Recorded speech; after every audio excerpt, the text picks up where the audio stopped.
राज्य सरकारच्या महत्वाकांक्षी जलयुक्त शिवार मोहिमेचा ब्रँड अँबॅसेडर म्हणून बॉलिवूडचा मिस्टर परफेक्शनिस्ट आमिर खानची नियुक्ती करण्यात आलेली आहे।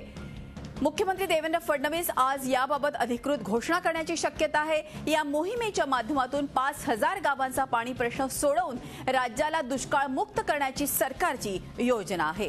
गेल्या काही दिवसांमध्ये असहिष्णुतेच्या मुद्द्यावरून आमिर खान वादात अडकला होता, मात्र आता भाजप आणि आमिरनं जुना वाद विसरून पुन्हा एकत्र काम करण्याची तयारी केल्याचं यावरून स्पष्ट दिसतंय। शनिवारी आमिर पंतप्रधान मोदींसोबत मेजवानीला हजर होता, तसंच रविवारी देखील तो गिरगाव चौपाटीवर कार्यक्रम करण्यासाठी सज्ज होता। मात्र अग्नितांडवामुळे त्याचा ऍक्ट रद्द झाला। अतुल्य भारत अभियानाच्या ब्रँड अँबॅसेडर पदावरून गच्छंती झाल्यानंतर आमिर आता राज्याच्या महत्वाकांक्षी योजनेचा प्रचार करताना दिसणार आहे।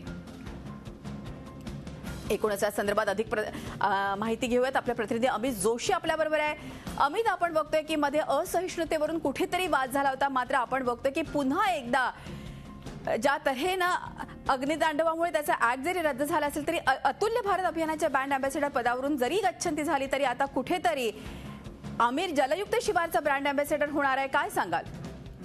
मृदुला, या संदर्भात आज संध्याकाळी 5 वाजता राज्याचं जे मुंबईतील सह्याद्री अतिथीगृह आहे, या ठिकाणी मुख्यमंत्री आणि आमिर खान अशी दोघांची संयुक्त पत्रकार परिषद आहे। आणि असं म्हटलं जातं की या पत्रकार परिषदेमध्ये आमिर खान यांचं नाव हे जलयुक्त शिवार अभियानाचे दूत म्हणून जाहीर करण्यात येणार आहे। आपण एक गोष्ट लक्षात घेतली पाहिजे की गेल्या काही दिवसांमध्ये किंवा फडणवीस सरकार सत्तेत आल्यापासून ज्या विविध योजना राबवत आहे त्यामध्ये खास करून स्वच्छता मोहीम असेल, त्या स्वच्छता मोहिमेचा मकरंद अनासपुरे हा एक प्रकारे दूत आहे आणि तो दूत म्हणून काम करतो।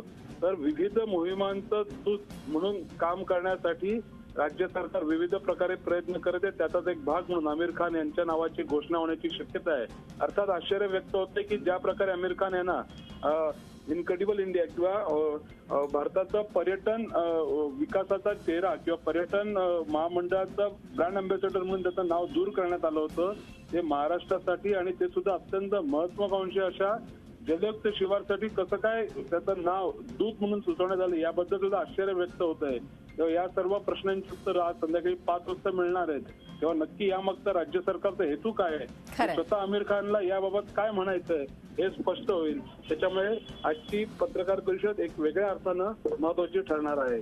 धन्यवाद अमित, ही माहिती दिल्याबद्दल। अमित जोशी आपले प्रतिनिधी आपल्या बरोबर होते। झी 24 तास रहा एक पाऊल पुढे।